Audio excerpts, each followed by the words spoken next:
we've all had other jobs. Yes. You know what I'm saying? And the BTS here.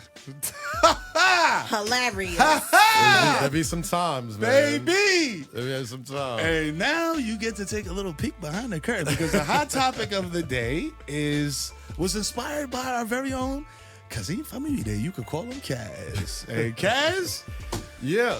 talk to him because so- this was So technically, it wasn't like the first week. It's maybe like my third week, but I was on the road. Early. But to protect the innocent and trademarks, I worked for a specific company who had a very popular person getting some very highly publicized racial issues and troubles. Okay, and let's just say he has a documentary out on Netflix right now. If you want to go watch it and hear about it.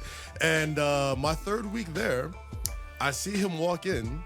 And, he's all over the news, and the case had been settled, and, all the things that he had said about people that look like me had been publicized. So we assumed that said person was coming in to apologize to the locker room. Like, you know what, guys, I made some mistakes, brother. And that wasn't what happened at all.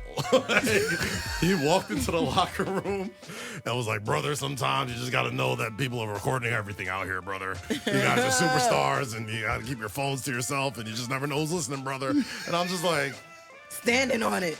that's not an apology at all. to quote me about that's a publicly apology. Word? That's it.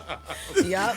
And mind you, again, to protect trademarks of the innocent, this is somebody I have not looked up to, but like idolized my entire life.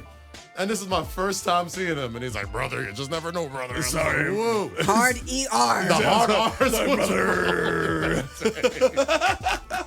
So, I was like, man, I'll never look at this man the same ever again. And luckily, I never had to. But you probably could. Yo, and we got a caller on the line. Let's see if they can beat that story. Hot 97 Mornings in Maryland. Talk to me, baby. Who are you? Where you calling from? And what is the wildest thing that you have seen on the job? I've been working with kids for about 15 years.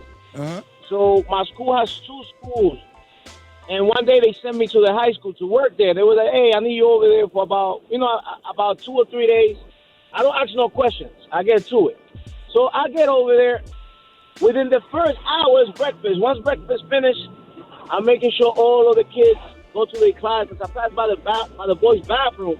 I see two boys staring at each other. Well, they're not staring at each other like they like each other. They're staring at each other like they got beef. So once I tell everybody to move around, everybody runs out of the bathroom. Once they get outside of the bathroom, they just start swinging. Mm-hmm. And as I jump in the middle, one of them dropped a knife the size of a sword. Yeah. Hey, yo. What?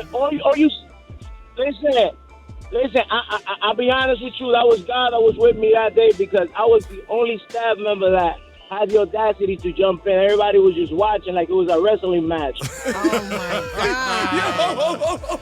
Did you retrieve the sword, the samurai sword? Yeah, man, listen, everybody was safe. They gave me my shout outs. It was just interesting to see. It's just interesting to see how high school you just go about things. It just wasn't a blink of an eye. They stare at each other, say what you're looking at, and listen, it was over. Yo. That's insane. Hey, You're a man. hero. Shout out to all my educators, all my paraprofessionals out there. Yo, appreciate you. E from the Bronx, man. He got the sword. You know what I'm You saying? already know.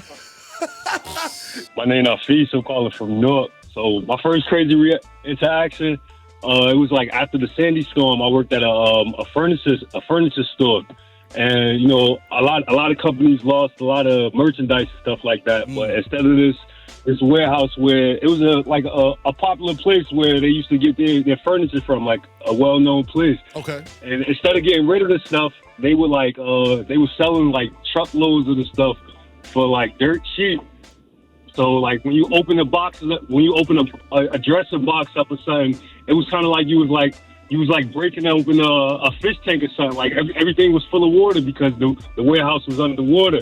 So the boss would have us the boss would just have us like grab a can of WD-40 and just like soak the wood as much as you can so you can't see the mold. Yo, that's crazy. It looked like coral. It looked like coral reefs, like everything that was under the water was on the furniture, like basically. Yo, hold on. It was the worst. I need to hear all these type of stories because Shani shared a similar story off air about companies that cut corners. You know what I'm saying? Absolutely. Those So you get the dresser in your house. By the time the WD-40 dries up, it's like 3-4 months later because there's so much on there. You thinking it went molded in your house, but it was molded from the beginning. It's a dirty game. they get you. Dirty game.